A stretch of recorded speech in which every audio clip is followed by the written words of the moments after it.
새정치민주연합이 국정원 해킹 사태를 해결하기 위한 토론회를 열었습니다. 국정원이 해킹 프로그램을 구입해 운용하고 있다는 사실들이 점차 실체를 드러내고 있습니다.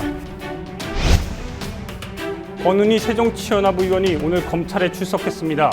김용판 전 서울경찰청장의 재판 과정에서 거짓 증언을 했다는 이유입니다. 최동욱, 윤석열, 권은희, 대선 개입 정황 의혹을 밝힌 인물들이 줄줄이 정리되고 있습니다. 정당 외교를 위해 미국으로 간 새누리당 김무성 대표의 행보가 연일 도마 위에 오르고 있습니다. 방미 첫날부터 큰절을 하는가 하면 색깔로운 공세도 이어가고 있습니다. 오늘 집중 분석 시간엔 국정원 해킹 의혹에 대해 조선일보 등 보수 언론이 얼마나 일방적으로 국정원 감싸기를 하고 있는지 김성재 전 한겨레 기자와 함께 짚어보겠습니다. 강정평화 대행진이 오늘로 나흘째가 됐습니다. 75년 만에 왔다는 제주의 폭염도 평화를 염원하는 행진을 방해하지 못하고 있습니다.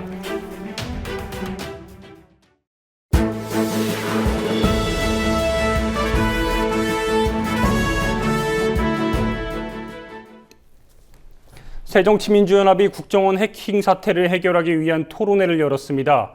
국정원이 해킹 프로그램을 구입해 운용하고 있다는 사실을 처음 밝힌 캐나다의 시티즌랩이란 연구팀과의 화상회의도 있었는데요.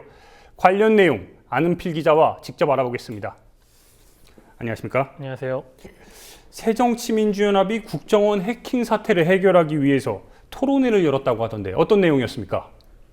예, 그렇습니다. 새정치연합은 오늘 오전 국회의원회관에서 국정원 해킹 사태 해결을 위한 토론회 및 백신 프로그램 발표회를 했습니다.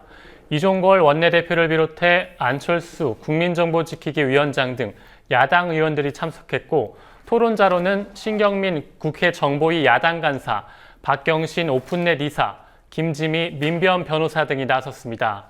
토론과 백신 프로그램 발표회에 이어선 캐나다 토론토 대학의 비영리 연구팀, 시티즌랩 소속의 연구원과의 화상회의가 이어졌는데요.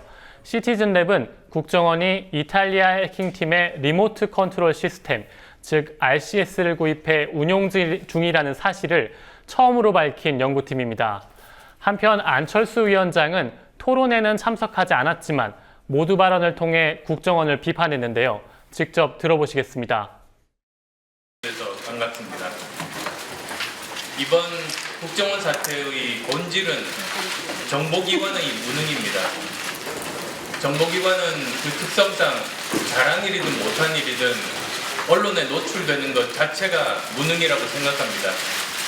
잘한 일을 자랑하는 것도 정보기관으로서 있을 수 없는 일이고, 불법적인 일로 언론에 오르내리는 것은 그 자체도 잘못된 것이지만 또한 무능입니다. 네, 박경신 고려대 교수죠. 오픈넷 이사가 이번 사태에 대해서 감청이란 단어를 사용한 것이 본질을 흐릴 수 있다는 이런 발언을 했는데 어떤 내용입니까? 예, 일반인들은 물론이고 언론들도 감청과 해킹을 혼용해 사용하는 모습을 많이 보게 되는데요. 하지만 엄연히 감청과 해킹은 구분이 되는 단어라는 뜻입니다. 감청이 단순히 실시간 통화 내용이나 문자 등을 엿본다라는 의미라면, 해킹의 경우엔 해당 단말기를 조작해서 실질적인 위해를 가할 수도 있다는 건데요.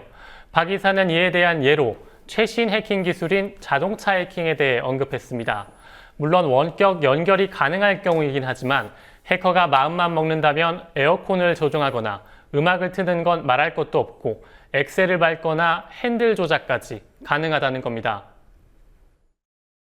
과연 이런 식으로 사람들의 통신기기의 통제권을 아예 탈취하는 방식의 감시, 감청까지 허락을 할 것인가에 대해서 우리는 진지하게 고민을 해봐야 되는 겁니다.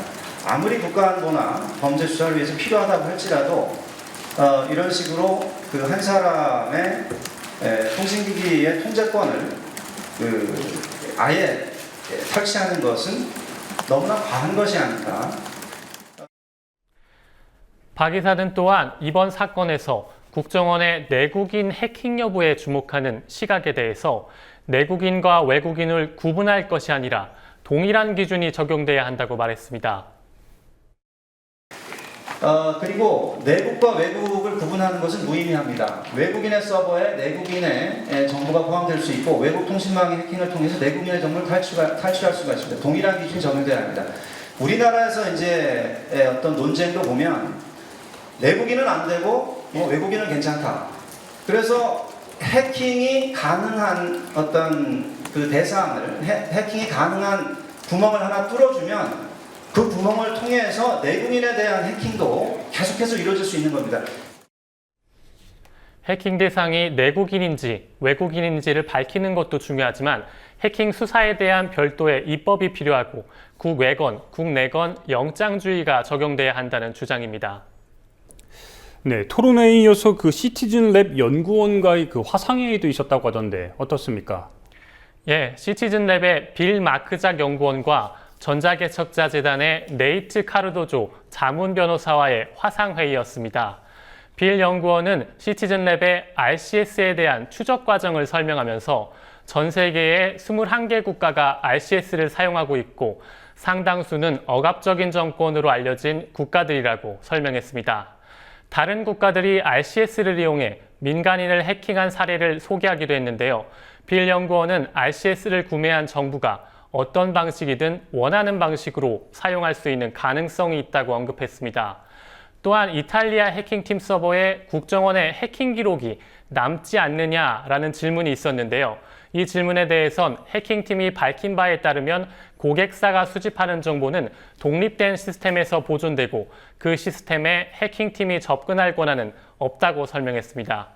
유출된 해킹팀의 자료 속엔 국정원의 해킹 기록이 들어있지 않을 가능성이 높다는 설명입니다. 국정원의 해킹 기록은 국정원 내부 시스템에 보존돼 있을 거라는 건데요. 즉 국정원이 관련 자료를 스스로 꺼내지 않는 한 진상규명은 어려울 것으로 보입니다. 국회 정보위가 다음 달 그 기술자 간담회를 가질 예정이라고 했는데 이 자료 제출 문제로 파행될 가능성이 있다고 하죠? 예, 그렇습니다. 여야는 다음 달 6일 국정원 전문가와 민간 전문가가 함께하는 기술 간담회를 갖기로 합의했는데요. 하지만 로그 파일 등 자료 공개 여부를 두고 대립하고 있어 간담회 자체가 파행하거나 진행되더라도 깜깜이 간담회가 될 것으로 전망됩니다. 새누리당 정보위 간사인 이철우 의원은 오늘 최고위원회의에서 야당의 로그 파일 공개 요구에 대해 그건 절대로 안 된다고 말했습니다. 앞서 야당은 민간 전문가로부터 외부 누설을 하지 않겠다는 서약을 받겠다고도 제안했지만 이 역시 거부된 겁니다. 이에 대해 정보위 야당 간사인 신경민 의원은 자료 제출이 없다면 기술자 간담회는 의미가 없다고 말했습니다. 매우 불투명합니다. 지금 어저께 기술 간담회에 대해서 여야 간사 합의가 있었지만 6개의 종류의 자료를 요구를 했습니다. 이 자료가 없다면 똑같은 상임위원회 깜깜이듯이 기술 간담회도 깜깜이로 갈 수밖에 없기 때문에 저는 기술 간담회가 의미가 없다고 생각합니다.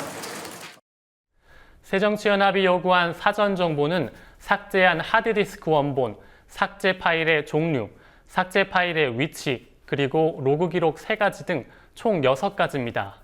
한편 참여연대, 민변, 진보네트워크센터 등 41개의 시민단체들은 오늘 원세훈, 남재준, 이병기 전 국정원장과 이병호 현 국정원장, 그리고 나나테크 대표 허선구 씨를 서울중앙지검에 고발했습니다. 네, 안 기자 고생하셨습니다. 권은희 새정치연합 의원이 오늘 검찰에 출석했습니다. 김용판 전 서울경찰청장의 재판 과정에서 거짓 증언을 했다는 게 이유인데 최동욱, 윤석열, 그리고 권은희 의원 등 대선 개입 정황 의혹을 밝힌 인물들이 줄줄이 정리되고 있습니다. 조아라 기자가 정리했습니다. 대선 개입 정황을 확인하지 못했다. 2012년 12월 16일 오후 11시 경찰은 당시 논란이 됐던 국정원 여직원의 대선 개입 댓글 사건에 대한 중간 수사 결과 발표를 서둘러 내놨습니다. 사건 발생 5일 만입니다. 석연치 않은 수사 발표 이틀 후 박근혜 대통령은 근소한 차이로 문재인 당시 새정치민주연합 후보를 누르고 당선됐습니다. 중간 수사 결과 발표로 묻혀진 사건들이 수서경찰서 수사팀, 최동욱 전 검찰청장, 윤석열 특별수사팀장의 노력 끝에 많은 사실이 알려졌다. 2년 6개월이 지난 오늘 중간 수사 결과 발표에 압력을 넣는 등 공직선거법 위반 혐의로 기소된 김용판 전 서울경찰청장의 재판 과정에서 거짓 증언을 했다는 이유로 검찰에 출석한 권은희 새정치민주연합 의원이 한 말입니다. 국정원 여직원에 대한 압수수색 영장 신청을 보류하라는 전화를 받았다. 서울경찰청이 계속 수사를 방해해 여러 차례 항의했다. 권 의원이 증언한 내용입니다. 김 전 청장의 지시로 국가정보원 댓글 사건 수사가 축소됐다고 권 의원이 진술했지만 김 전 청장은 1심과 2심에 이어 지난 1월 29일 대법원에서도 결국 무죄 선고를 받았습니다. 권 의원의 진술의 신빙성이 인정되지 않는다는 이유였습니다. 권 의원이 고발당한 건 작년 7월입니다. 자유청년연합 등 보수 성향 단체들은 2심에서 김 전 청장의 무죄가 확정되자 권 의원을 모해 위증죄로 고발했고 이에 따라 검찰은 권 의원을 소환 조사했습니다. 국정원 대선 개입의 진실을 파헤치고자 했던 최동욱 전 검찰총장은 조선일보의 혼외아들 의혹 제기로 결국 사퇴했고 조영곤 서울중앙지검장의 외압이 있다고 주장한 윤석열 특별수사팀장은 좌천성 인사발령을 받았습니다. 서울수사경찰서 수사과장으로 국정원 대선 개입 사건을 수사했던 권 의원은 검찰 조사를 받게 됐습니다. 국민TV 뉴스 조아라입니다. 정당 외교를 위해 미국으로 간 새누리당 김무성 대표의 행보가 연일 도마 위에 오르고 있습니다. 그중 사흘간의 워싱턴 방문 일정에서의 언행이 특히 논란이 되고 있는데 장부경 PD가 설명해 드리겠습니다. 김무성 새누리당 대표가 사흘간 워싱턴을 방문해 워싱턴 외교를 펼쳤습니다. 워싱턴에서의 4일 논란이 된 김 대표의 언행을 중심으로 살펴보겠습니다. 논란은 방미 첫날부터 일어났습니다. 바로 이 사진입니다. 한국전 참전 용사들과의 만남의 자리에서 큰절을 하는 모습입니다. 참전 용사들에게 고유의 예절 방식으로 감사의 마음을 표현한 것이라고 해명했지만 집권 여당의 대표로서 지나친 행동이었다는 지적들이 많습니다. 과공비례, 공손함이 지나치면 예의가 아니라며 지나친 행동이었다는 평가가 지배적입니다.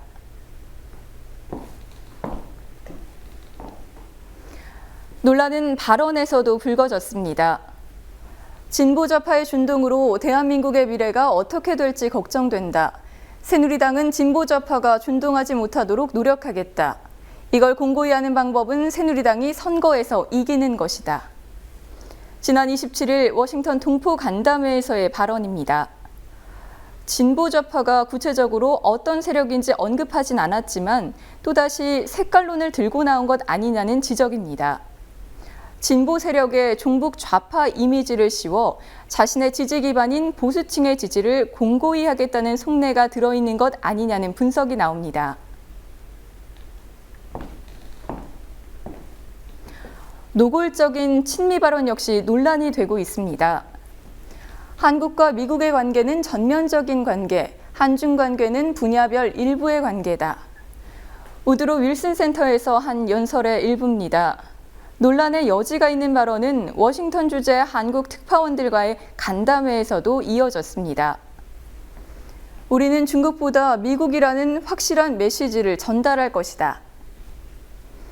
다소 친중국적이라는 평을 받는 현 정부에 대한 보수층의 우려를 없애고 미국과의 우호적 관계를 위한 노력이라고 설명했지만 노골적인 친미 발언이었다는 지적이 나옵니다. 논란이 된 발언은 여기서 그치지 않습니다.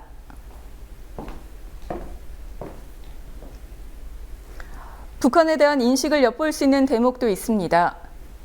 분단 70년 만에 한국은 천국이 됐고 북한은 지옥이 돼 있는 상황이다. 이러한 발언을 합니다.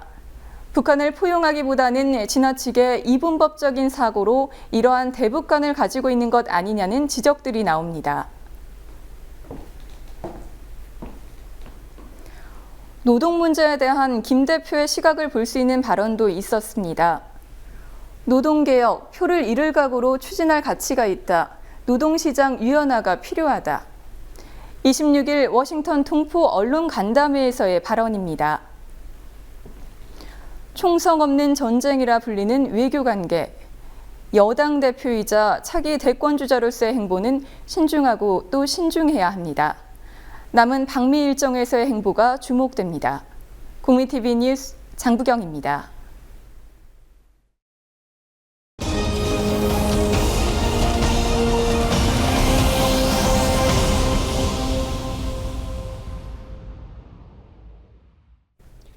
국정원 해킹 의혹 논란이 연일 이어지고 있는 가운데 조선일보 등 보수 언론은 국정원의 해명이 상당히 이루어졌다며 일방적으로 국정원 감싸기를 하고 있습니다.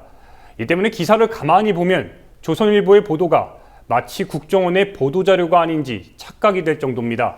김성재 전 한겨레신문 기자와 함께 비판 없는 언론 보도의 문제점을 자세히 살펴보겠습니다. 안녕하십니까? 안녕하십니까? 예.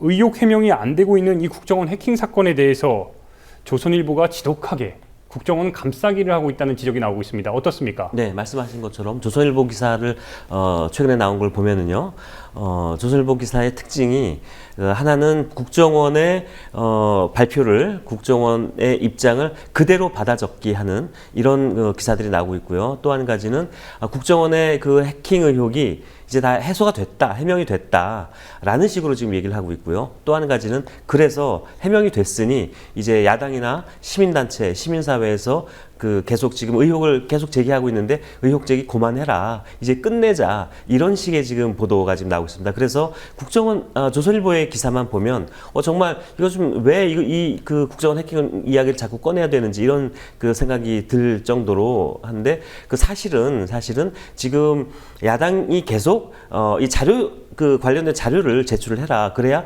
진실을 규명할 수 있다라고 요구를 하고 있는 거고요. 그런데 국정원은 자료 제출을 안 하고 있는 거고요. 그래서 의혹이 해명이 되지 않은 상태고요. 더더군다나 일부 다른 언론에서는 새로운 의혹들을, 기존의 의혹도 지금 해명이 되지 않은 상태인데 거기서 더 나아가서 새로운 의혹들을 계속 제기를 하고 있는 상태입니다. 그러니까 이 국정원 해킹 또 민간인 사찰에 관한 의혹은 지금 해명이 됐거나 진실이 규명이 됐거나 규명이 되는 방향으로조차 가고 있지 않은 모습인데, 조선일보는 지금 이거를 좀 빨리 덮고 끝내려고 하는 이런 모습들을 지금 보이고 있어서 조선일보가 도대체 왜 이렇게 이 사건에 대해서만 유독 이렇게 감싸기를 하고 있는지 그런 생각이 들 정도입니다. 한번 구체적으로 한번 살펴보겠습니다. 네, 조선일보 기사를 좀 먼저 볼까요? 7월 27일, 그러니까 이번 주 월요일자 기사입니다. 네.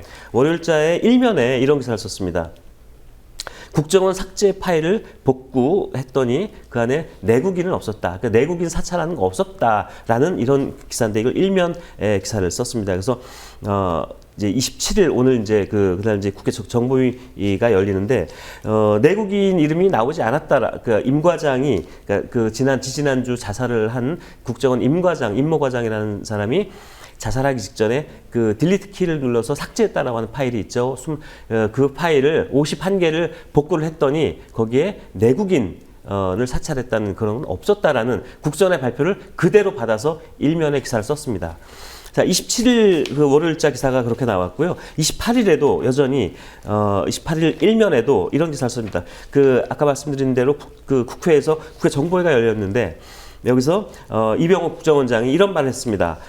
저를 포함해서 저뿐만 아니라 전직 국정원장도 사찰을 한 적이 없다, 이런 이제 발표를 했는데, 이 발언을 제목으로 뽑아서 기사를 썼습니다. 근데 나중에 제가 다른 한겨레 신문이나 경향 신문도 보여드리겠지만은 그날 27일 국회 정보위에서 국정원이 발표했던 이런저런 내용과 그날 국회에서 벌어졌던 내용의 가장 핵심은 뭐냐면요, 국정원이 자료 제출을 하지 않았다는 거거든요. 근데 거기에 대해서는 언급하지 않고 국정원장이 사찰하지 않았다라고 얘기하는 그 주장만 일방적으로 지금 얘기를 28일자 일면의 기사를 쓰고 있고요. 자, 28일자 조선일보 다른 기사에서는 야당이 민간인 사찰에서 이제 적법 여부로 타겟을 이동했다, 이런 식으로 물타기를 하고 있고요. 자, 28일자 사설을 한번 보겠습니다. 이 사설이 굉장히 재미있는 사설이 나왔는데요. 네. 제목이 이렇습니다. 결백을 고백해도 믿어주지 않는 국정원의 부끄러운 현초다. 이런 이제 제목의 사설을 썼는데 이 제목을 보면 마치 그 조선일보가 국정원의 부끄러운 현주소, 즉 국정원을 비판하는 이런 내용의 사설이 아닌가 싶은 그 생각이 드는데 사실은 내용이 그게 아닙니다. 이 제목을 보면요, 벌써 이런 생각이 들죠.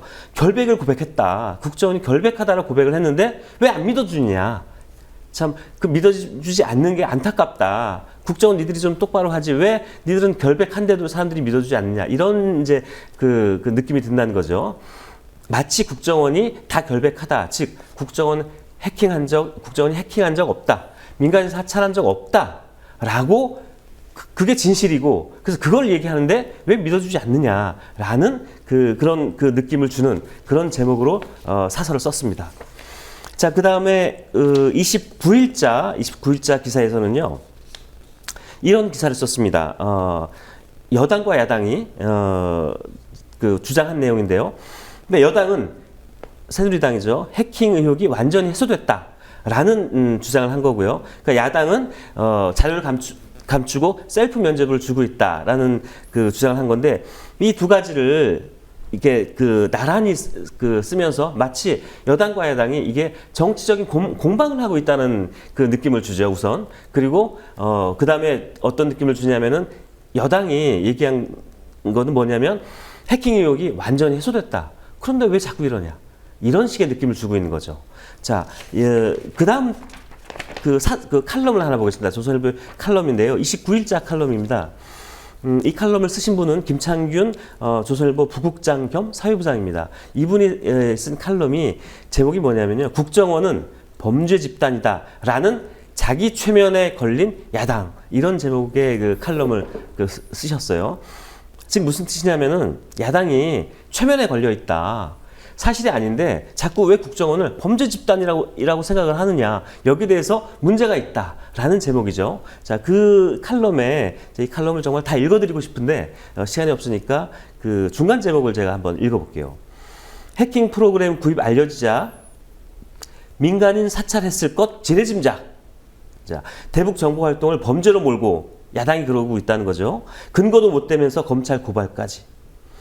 쏟아졌던 의혹 차례차례 해명돼 잘못된 선입견 접을 줄도 알아야 된다. 이런 그 중간 제목이 지금 달려 있는데요. 즉 뭐냐면 김창균 그 부국장 겸 사회부장의 얘기는 뭐냐면, 자, 제가 아까 말씀드린 대로 국정원이 해킹을 했다라는 주장이 지금 그런 의혹이 나오면서 야당이 그냥 아무것도 없으면서 근거도 없으면서 지레짐작으로 민간을 사찰했을 것이다라고 주장을 하고 있다. 정말 그 야당은 근거도 없이 억측으로 이렇게 주장만 하고 있다. 그러지 마라. 너네 틀렸다. 그리고 근거도 못 대면서 검찰 고발까지 하고 있지 않느냐. 그리고 이게 해명이 되고 있으면 이게 잘못된 야당의 선입관이라고 인정을 하고 빨리 접어라. 라는 내용의 이제 칼럼을 쓴 겁니다. 저는 이 칼럼을 보면서 정말 너무나 놀랐는데, 이분이 지금 부국장 겸 사회부장입니다. 사회부에, 조선일보 사회부에 좀 똘망똘망한 기자들이 있다면 그 기자들 시켜서 취재를 제대로 하고, 조선일보는 지금까지 이 국정원 해킹 사건에 대해서 제대로 의혹 제기도 하지 않았고요. 그리고 다른 언론이 제기한 의혹, 다른 언론들이 밝혀낸 그 팩트들에 대해서도 검증을 하거나 뭐 그런 적도 지금까지 없습니다. 지금까지 계속 제가 말씀드린 것처럼 조선일보의 태도는 뭐였냐면 국정원의 입장을 그대로 그냥 받아쓰기만 해왔던 거죠. 의혹을 제기하거나 제기된 의혹에 대해서 뭔가 규명하거나 하는 기사를 지금까지 거의 쓰지 않았죠. 조선일보 사회부 기자들 시켜서 좀 의혹이 뭐가 있는지, 또 그 의혹의 진실이 뭔지 취재를 좀 열심히 시켜서 그거를 좀 받아서 보고 칼럼을 썼더라면 이런 칼럼은 나오지 않았을 거라고 생각하는데, 거의 사실에 근거하지도 않고 또 의혹을 뭔가 규명을 하려는 그런 언론인의 자세를 그냥 어디다 갖다 내버렸는지 이런 식의 이제 주장을 칼럼으로 쓴 겁니다. 결국에는 좀 사람마다 좀 차이가 나는 것 같은데, 최동욱 전 검찰총장 때 그렇게 혼외자녀를 이렇게 추적했던 거 굉장히 대비됩니다. 네, 그때는 아마 다른 언론들이 깜짝 놀랐죠. 어떻게 저런 내용들을 취재를 했을까? 최동욱 검찰총장의 혼외자 어디 있는지 그거 다 찾아내서 직접 만나서 취재까지 하고 이런 식으로 굉장히 적극적인 그 취재 이런 모습을 보였는데 왜 이번에는 그런 그렇게 능력 있는 그 취재 이런 모습을 보여주지 않는지 참 좀 물어보고 싶네요. 네. 네, 한편 그 진보 언론계죠. 그 한겨레와 경향들은 의혹을 계속해서 지금 의혹 제기를 하고 있다고 하는데 어떤 내용이 있습니까? 네, 경향신문하고 한겨레신문을 보겠습니다. 여러 신문을 다 보면 좋은데 시간이 없으니까 경향하고 한겨레 정도만 봐도 새로운 의혹이 제기가 되고 있고요. 그리고 그 사건이 지금 어떻게 진행되고 있고 어떻게 새누리당과 이 조선일보 같은 보수 언론, 수구 언론들에 의해서 이게 지금 뭉개지고 감춰지고 축소되고 은폐되고 있는지를 볼 수 있어서요. 우선 경향신문부터 한번 보겠습니다. 경향신문 27일 월요일자 사설입니다. 여당은 국회의 국정원 해킹 조사를 방해할 셈인가? 라는 그 제목의 칼럼을 썼습니다. 새누리당이 계속 지금 그 국정원 해킹에 관한 그 야당이 지금 그 자료를 제출해라라고 주장을 하고 있는데 여당인 새누리당은 여기에 대해서 지금 계속 딴소리를 해왔죠. 예를 들어서 김무성 그 대표 같은 경우는 국정원이 해킹하는 게 뭐가 문제냐. 이제 이게 제가 보기에는 그 새누리당의 당론인 것 같아요. 해킹하는 게 뭐가 문제냐. 그 정보 활동을 하는 거다. 이렇게 지금 얘기를 하고 있습니다. 그런데 해킹하는 것도 불법일 뿐만 아니라 민간인을 사찰했다는 그런 의혹도 생기고요. 굉장히 여러 가지 의혹들이 생기고 있는데 이거를 지금 그 새누리당은 지금 은폐하려고 감추려고 자료 제출을 거부하고 있는 국정원을 그대로 두고 있고 이런 모습을 보이고 있는 것에 대해서 경향신문이 사설을 썼습니다. 자, 그 다음에 경향신문이요 29일자 또 사설 썼는데요. 불법 사찰 없었다는 국정원의 말을 누가 믿겠는가 이런 얘기를 했습니다. 이 얘기는 뭐냐면요.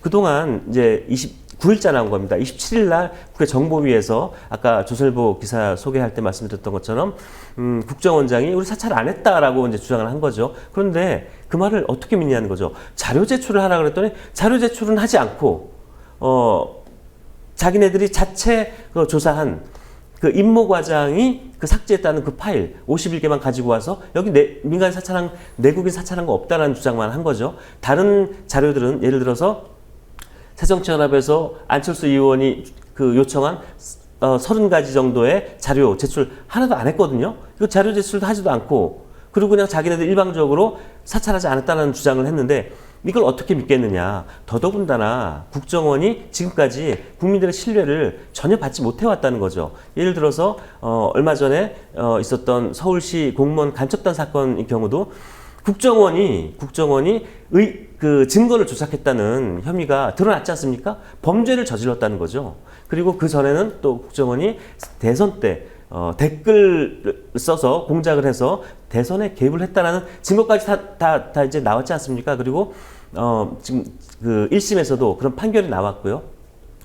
이런 범죄를 저지르고 있는 국정원을 국민들이 과연 아니다라고 얘기한다고 해서 그걸 믿겠느냐라는 내용의 그 칼럼을 사설을 경향신문이 썼습니다. 네, 한겨레도 한번 짧게 한번 살펴보겠습니다. 네, 한겨레 기사를 한번 보겠습니다. 27일자를 보면요. 일면에서 국정원 해킹 의혹 깜깜이 검증이 우려된다. 이건 무슨 얘기냐면요. 아까 말씀드린 대로 자료 제출을 하지 않고 있어서 자료 없이 이 사건을 어떻게 검증을 하겠습니까? 자료 제출을 거의 30여 가지 자료 제출을 요구했는데 제출하지 않고 있어서 깜깜이 검증이 우려된다는 내용의 기사를 일면에 썼고요.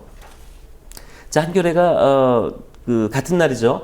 300일 동안 88만 7,560건을 빼냈다. 국정원이 그 수립 자료가 굉장히 방대하다는 내용의 추가 취재 기사를 썼고요. 자, 28일자입니다. 28일자 일면에 아까 말씀드린 그 국정원 해킹 자료를 내지 않고 불법이 없었다라는 그런 말만 내놓았다라는 기사를 또 일면에 썼습니다.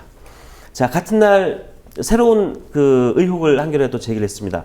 국정원이 그 정보위에서 그 밝혔던 그 임모과장이 지웠다는 그 파일이 실험용이었다. 실제로 그 민간을 사찰한 게 아니었다라는 주장을 했는데 해킹팀에 보낸 이메일을 보니까 이게 그 실험용이 아니라 실제 타겟을 노리고 한 것이다라는 그 용어가 이메일에 포함이 돼 있더라라는 내용의 팩트를 새로 확인한 내용을 한겨레가 29일자로 보도를 했습니다. 자, 한겨레가 쓴 사설 한번 보겠습니다. 자, 27일자입니다. 의혹 해소는커녕 더 키운 국정원의 어설픈 해명이다. 이런 제목의 이제 사설을 썼는데요. 이 사설 내용을 보면은 국회에서 국정원은 임 씨가 숨져서 전모를 알 수 없다거나 임 씨가 모든 걸 주도했다. 라고 주장했는데 드러난 사실과 어긋나는 억지 주장이다. 이런 이제 내용을 썼습니다. 이 내용은 뭐냐면요.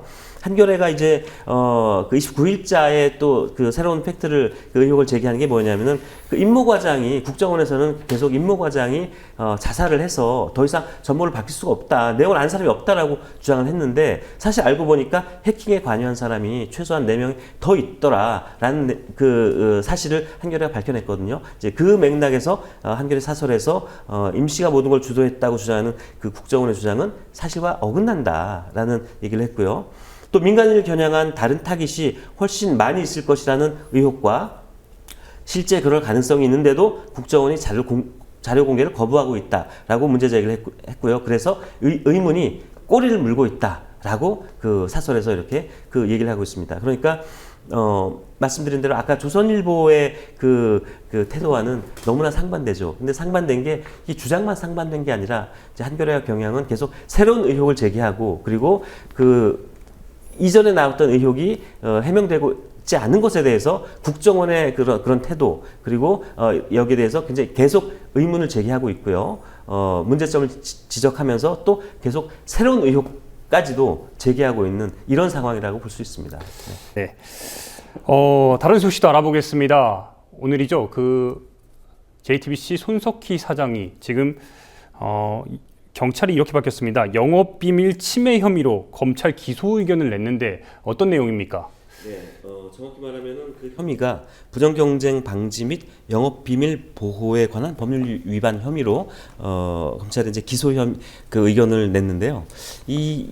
아마 기억을 하실지 모르겠는데 2014년 그 6.4 지방선거 때 네. 지상파 3사가 있죠. KBS, MBC, SBS가 이 투표 결과에 대한 예측, 미리 그 출구조사라든지 이걸 한 거죠. 그래서 이거를 그 지상파 3사가 한 24억 원을 돈을 투입을 해서 그 조사를 한 모양인데요. 이 내용을 JTBC가 거의 뭐 사실은 거의 동시나 마찬가지인데 보도를 했다는 거죠. 그래서 지상파 3사가 돈 내고 한 그 출구조사 결과를 JTBC가 도용했다라는 내용으로 그 지상파에서 이제 고발을 한 겁니다. 그래서 경찰이 그 조사를 했는데 조사한 결과 그런 혐의가 있다라고 그런 기소 의견으로 검찰에 송치를 했다는 그런 내용입니다. 네. 그런데 이야기를 들어보니까 인용 보도를 했다고 하던데. 네. 인용 보도는 크게 문제가 되지 않는 거 아닙니까? 네, 인용 보도를 했는데 이제 이걸 도용했다라고 한 거죠. 그래서 JTBC 쪽의 입장은 분명히 KBS, MBC, SBS 지상파 3사의 결과를 인용한 것이다라고 인용했다는 사실을 밝혔다. 그래서 문제될 게 없다. 무단 도용이 아니다라고 주장을 하는 거고요. 그럼에도 불구하고 이제 이 방송 지상파들은 이건 도용한 것이다라고 이제 주장을 하는 겁니다. 그러니까 검찰에서 다시 조사를 해서 사실을 밝히겠죠. 네. 그런데 유독 이제 아무래도 이제 손석희 사장이다 보니까 언론계에 뭔가 좀 의미 있는 인물이다 보니까 더욱 좀 논란이 되고 있는 것 같은데 이 부분에 네. 대해서는 좀 어떻게 보십니까? 네, 그렇습니다. 뭐 다 잘 아시겠지만 손석희 사장은 MBC에서 그 100분 토론을 진행도 하고 그래서 굉장히 날카로운 질문을 해서 빈틈을 찌르는 그런 질문으로 굉장히 그 언론인으로 굉장히 존경받는 젊은 대학생들한테 가장 존경받는 언론인으로 꼽혀온 뭐 그런 그 앵커죠. 근데 그동안 JTBC가 그러니까 손석희라는 그 굉장히 잘 알려진 이런 언론인을 이런 혐의로 경찰이 기소 혐의 의견을 냈다는 것도 상당히 좀 이례적이고요. 뜻밖이었고 그리고 지금은 JTBC 사장 아닙니까? 사장인데 언론사 사장을 이렇게 이런 혐의로 그러니까 이게 무슨 민형사상에 걸려 있는 뭐 그런 범죄도 아니고요. 물론 당연히 파렴치범도 아니고요. 뭐 이런 혐의를 가지고 언론사 사장을 그러니까 대체로 언론계에서는 이런 정도의 사안이면은 보도 본부장이라든지 그 급에서 나가서 해명을 하거나 정확히 사실관계를 해명하고 설명하고 조사에 응하면 되는 문제인데 굳이 손석희 사장을 계속 출석하라고 요구를 하고 했던 것은 도대체 무슨 이유인가? 더더군다나 왜 보통 그 언론사 사장이 뭐 이런 물론 언론사 사장이 개인적인 그 비리라든지 이런 문제가 있으면은 당연히 그 소환에 응해야죠. 출석에 응하고 조사를 받아야 되는데 이 문제는 손석희 사장의 문제가 아니고 JTBC가 어떤 그 다른 방송사에서 그 업무상에 벌어졌던 이런 일을 가지고 그 고발을 한 건데요. 이런 사안을 가지고 굳이 경찰이 2번, 3번씩 다른 사람도 아니고 손석희 사장을 찝어서 계속 이제 출석에 그 나와서 출석에 응해라라고 이제 한 거고요. 그리고 이제 더더군다나 사람들이 의심을 하는 게 JTBC가 그동안 세월호 사건 때 굉장히 그 다른 언론들이 기레기라는 욕을 들으면서 엉터리 취재를 하고 오보를 날리고 했을 때 JTBC는 그나마 좀 열정적이고 적극적으로 이 사건을 그 굉장히 많이 보도를 했지 않습니까? 그리고 이번에 그 국정원 해킹 사건 같은 경우도 다른 언론들이 대부분 다 침묵을 하고 있을 때도 JTBC가 굉장히 적극적으로 진실을 밝히는 그 취재를 보여줬고 이런 것들 때문에 사람들이 더 왜 JTBC의 손석희 사장까지 이런 사안을 가지고 부르는지 정말 의혹이 간다라는 그런 얘기를 하고 있는 겁니다. 결국엔 눈엣 가시를 없애겠다는 의도로밖에 안 보이는데 네, 오늘은 여기까지 듣겠습니다. 오늘 말씀 고맙습니다. 네, 고맙습니다. 함께 만드는 언론 미디어 협동조합 여기는 국민TV 함께 만드는 언론 미디어 협동조합 여기는 국민TV 강정평화대행진이 오늘로 나흘째가 됐습니다. 지난 월요일부터 국민TV 조합원이 핸드폰 카메라로 찍은 영상을 보여드리면서 현장의 분위기를 전달해드렸는데요. 이 때문일까 평화를 염원하는 동행의 걸음도 시간이 지날수록 더 늘고 있습니다.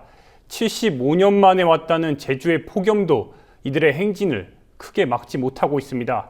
4일차 평화대행진, 오늘은 김한필 조합원이 영상 촬영에 도움을 주셨습니다.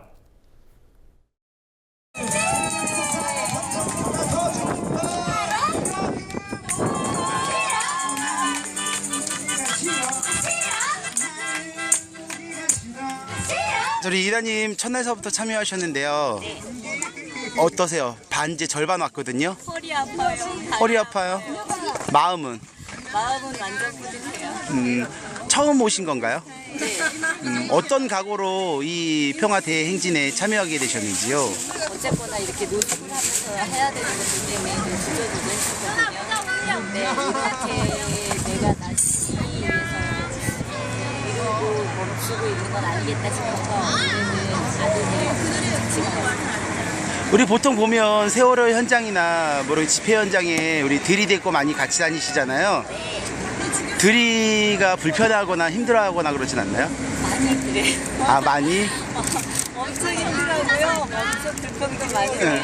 그나마 일을 하면 내 마음의 전달은 다 되고 있다는 생각을 해요. 아이니까 우리 아이가 할 수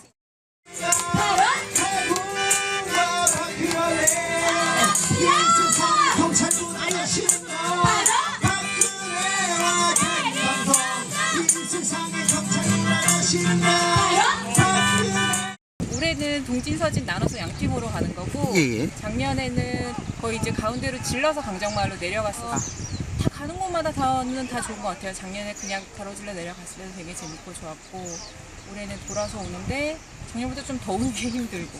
아, 작년보다 많이 더. 그러니까 어제가 되게 더웠는데 제주도가 75년 만에 폭염이었다는 거예요. 되게 덥고 또 뭐 코스도 그렇고 보면 꼬마들이 작년보다 좀 더 많아진 것 같아요. 작년에 올 때 지금은 강원도에서는 이제 제가 조합원이 혼자 왔는데 강원도에 이제 다른 조합원분들이 계셨어요. 그래서 그 전년도에 참여하셨던 분들이 계셔서 같이 가자고 좋다고 이래서 또 제가 귀가 얇으니까 호로록 넘어가서 그래서 같이 오게 됐었어요. 그래서 작년에 이제 국민TV 티셔츠 입고 와서 국민TV라고 막 이러면은 작년에 저희가 생긴 지 얼마 안 됐을 테니까 지금은 좀 여러 가지로 혼란스럽지만 그래서 국민TV라고 하면 서로 되게 많이 알고 반갑고 애틋했던 것들을 말하던 것 같아요. 조합원 여러분 강정에서 각 지역에서 열심히 계시고 함께 참여하시는 일에 같이 하시겠지만 저희 이제 강정에 왔으니까 강정에서 열심히 하고 또 강정에 함께 오신 조합원분들이랑 같이 힘을 보탤 테니까 각 지역에서 우리 조합원분들도 우리 지역 조합들이 탄탄하게 좀 더 힘을 모을 수 있도록 또 각자의 맡은 자리에서 힘내주시기 바랍니다. 화이팅! 자, 같이 따라서 율동해주세요. 강정의 평화를 위해 다 같이 소리 높여 반대 반대. 일본 전역에서 아베 정권에 반대하는 시위가 불붙고 있습니다. 시민사회 단체뿐만 아니라 청년, 심지어 아이가 있는 엄마들까지도 거리로 나와 시위에 동참하고 있는데 바로 아베 정권이 추진하는 이른바 안보 법안 때문입니다. 이 법안의 핵심이 간단합니다. 일본 자위대의 해외 활동 범위를 대폭 확대한 건데 쉽게 말하면은 한반도에 위급한 상황이 발생하면 일본 정부가 자의적으로 판단해서 참전을 결정할 수 있다는 내용입니다. 현재 국내외에서 반발이 거세지만 결국 이 법안이 오는 9월에 과반을 차지한 여당에 의해서 통과될 것이라는 게 지배적인 전망입니다.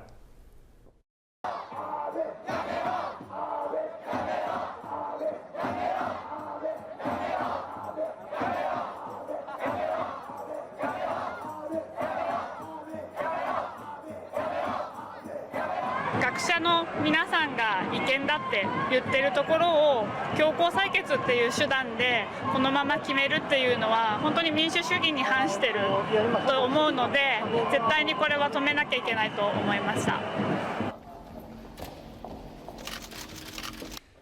日本を取り巻く安全保障環境は厳しさを増しています。この認識の中において日本国民の命を守りそして戦争を未然に防ぐために絶対に必要な法案であります。賛成の処分の起立を求めます。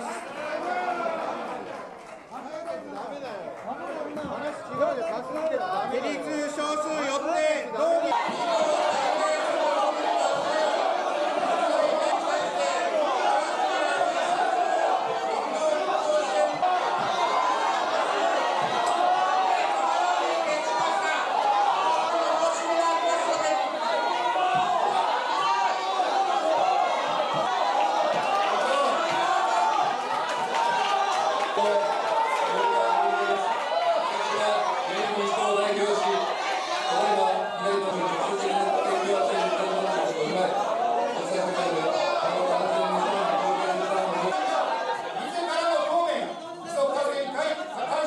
정부는 일본의 방위정책 관련 논의가 평화헌법의 정신을 견지하면서 지역의 평화와 안정에 기여하는 방향으로 투명하게 이루어져야 한다는 입장입니다.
Here in the shadow of the mother of exiles, waves of immigrants washed onto this teeming shore, breaking waves of 12 million people. That's how many passed through here, 12 million people. But 12 million also happens to be the number of people dislocated or cast out as refugees by the war that's happening now in and around Syria, exterior and exterior displacements. adding up to 12 million. They too are tired and poor. They too are huddled masses yearning to breathe free. But they've got no tickets to anywhere, not even third class. So the question is just as relevant today. Are we going to give peace a chance? John Lennon is here and he's still asking that question. He has an answer to. The answer is love. At least you have the sense to wear sneakers. John said, imagine all the people living life in peace. Peace. Peace is so important. It was so important for John, and it's so important for all of us now. And so, John knew how urgent it was. But also he knew that what we believe in becomes reality. So let's think peace, act peace, spread peace, imagine peace, and together we will make it. Come on now. Whoa, stand. Yeah. Stand by me. Stand by me. Whenever you're in trouble, won't you stand by me? Oh, stand, yeah, by me. Stand by me. Stand by me. Thank you.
전남 동부 지역협의회 공개방송 및 협동조합 교육 안내드리겠습니다.